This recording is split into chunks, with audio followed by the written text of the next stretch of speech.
আসসালামু আলাইকুম। বাংলা সংবাদে সবাইকে স্বাগত জানাচ্ছি। আমি চিন্তিয়া হক। শুরুতেই সংবাদ শিরোনাম। আমাদের আদর্শ, রাজনৈতিক ভিত্তি ও অস্তিত্ব এখন হুমকির মুখে, বলছে ওবায়দুল কাদের। একমাত্র গণতান্ত্রিক ব্যবস্থাই রাষ্ট্রের জন্য কার্যকর বলে বিশ্বাস করেন খালেদা জিয়া, বলছেন মির্জা ফখরুল ইসলাম আলমগীর।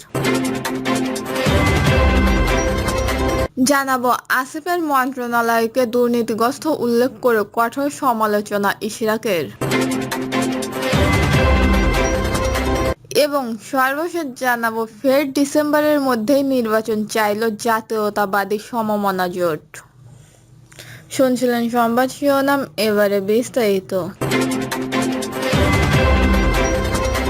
আমাদের আদর্শ, রাজনৈতিক ভিত্তি ও অস্তিত্ব এখন হুমকির মুখে, বলছেন ওবায়দুল কাদের। আওয়ামী লীগের সাধারণ সম্পাদক ওবায়দুল কাদের বলেছেন, আমাদের আদর্শ, রাজনৈতিক ভিত্তি ও অস্তিত্ব এখন হুমকির মুখে। আনন্দবাজার.কমে দেওয়া এক সাক্ষাৎকারে তিনি এ মন্তব্য করেন। তিনি বলেন, এই মুহূর্তে আমাদের সবচেয়ে বড় কাজ হলো সংগঠনকে আরও শক্তিশালী করা। আওয়ামী লীগ একটি গণভিত্তিক দল, আমাদের শক্তির উৎস জনগণ।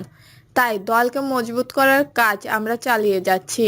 অন্তর্বর্তীকালীন সরকারের প্রধান উপদেষ্টা ডক্টর মোহাম্মদ ইউনূস সম্প্রতি জাতির উদ্দেশ্যে ভাষণ দিয়ে ঘোষণা করেছেন, জাতীয় নির্বাচন 2026 সালের এপ্রিল মাসের প্রথম ভাগে অনুষ্ঠিত হবে। তবে এই ঘোষণা নিয়ে ওবায়দুল কাদের সন্দেহ প্রকাশ করেন। তিনি বলেন, এই ঘোষণার মাধ্যমে নির্বাচিত না করার ইঙ্গিত লুকিয়ে আছে। তিনি আরো বলেন, আওয়ামী লীগকে বাদ দিয়ে বাংলাদেশে কোনো গ্রহণযোগ্য নির্বাচন সম্ভব নয়। দেশের 45% বেশি মানুষ আওয়ামী লীগের সমর্থক। এই বিশাল জনগোষ্ঠীকে উপেক্ষা করে কোনো নির্বাচন হতে পারে না। ওবায়দুল কাদের অভিযোগ করেন, ডক্টর ইউনূস ক্ষমতায় আসল ভয় সব মৌলবাদী ও উগ্র সাম্প্রদায়িক গোষ্ঠী।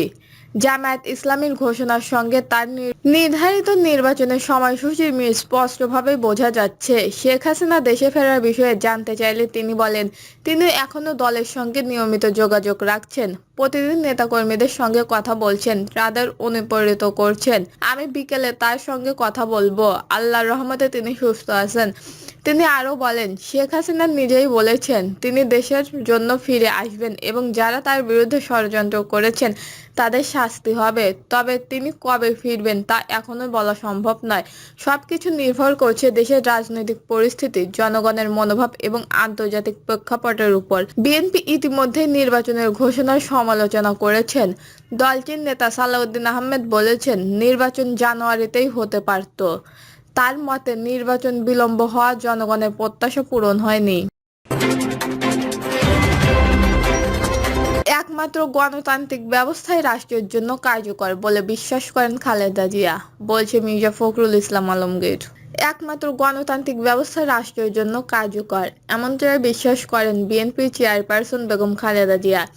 ঈদুল আজহারের দিন রাতে গুলশানে তার বাসায় ঈদের শুভেচ্ছা বিনিময় শেষে একথা বলেন দলটির মহাসচিব মির্জা ফখরুল ইসলাম আলমগীর। তার সঙ্গে নির্বাচন নিয়ে আলোচনা হয়েছে বলে জানান তিনি। এর আগে বিএনপির প্রতিষ্ঠাতা জিয়াউর রহমান সমাধিতে শ্রদ্ধা জানানো শেষে মির্জা ফখরুল বলেন, 2026 সালের এপ্রিলের প্রথমার্ধের নির্বাচনের সময় নির্ধারিত সরকারের সুচিন্তার সিদ্ধান্ত নয়। তিনি বলেন, এই বছরের ডিসেম্বরের মধ্যেই নির্বাচনের উপযুক্ত সময়। বরাবরই দাবি ছিল যে আমরা ডিসেম্বরের মধ্যে এই নির্বাচন চেয়েছিলাম। জনগণের প্রত্যাশাও তাই ছিল। জনগণের প্রত্যাশা পূরণ হয়নি এবং যে সময়টি নির্ধারণ করা হয়েছে সেই সময়টি বাংলাদেশের নির্বাচনের জন্য সঠিক সময় নয়।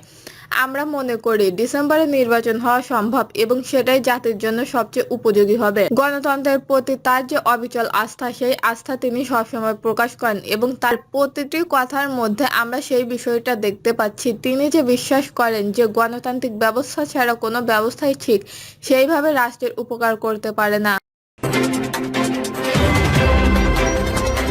আসিফের মন্ত্রণালয়কে দুর্নীতিগ্রস্ত উল্লেখ করে কঠোর সমালোচনা ইশরাকের।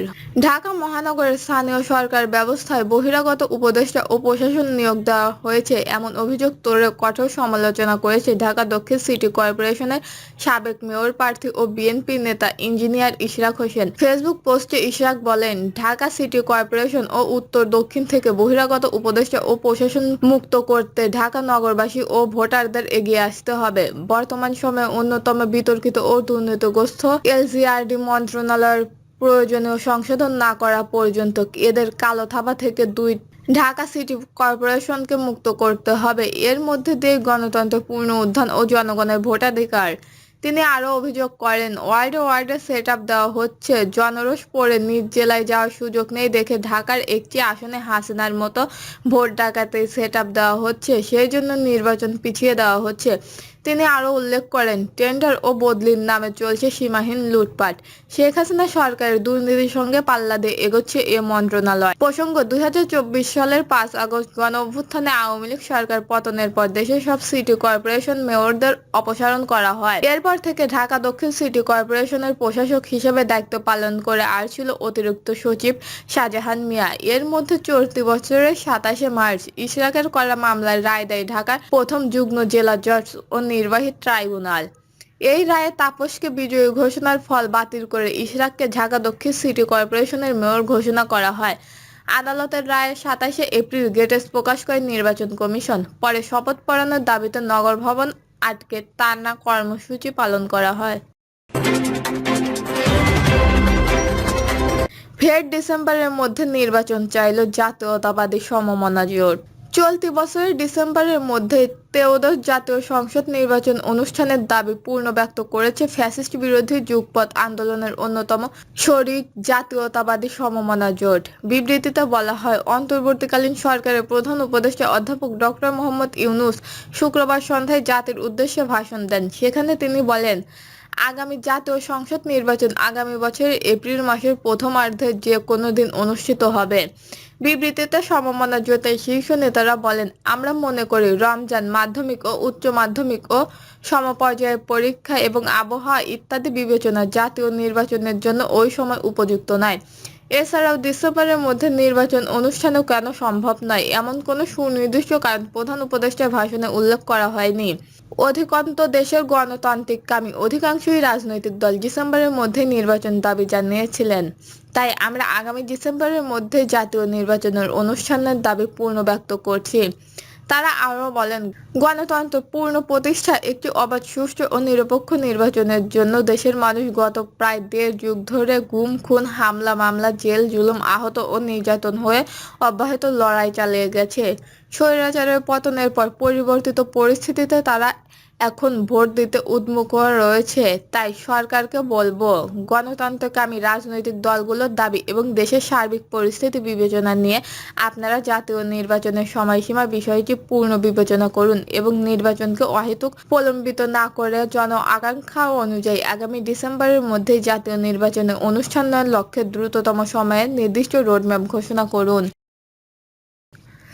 দর্শক, এই ছিল এখনকার সর্বশেষ নিউজটি ভালো লাগলে একটি লাইক দিন, কমেন্টে আপনার মতামত জানান এবং আমাদের পাশে থাকার জন্য বেল বাটনটি অন করে রাখুন। ধন্যবাদ।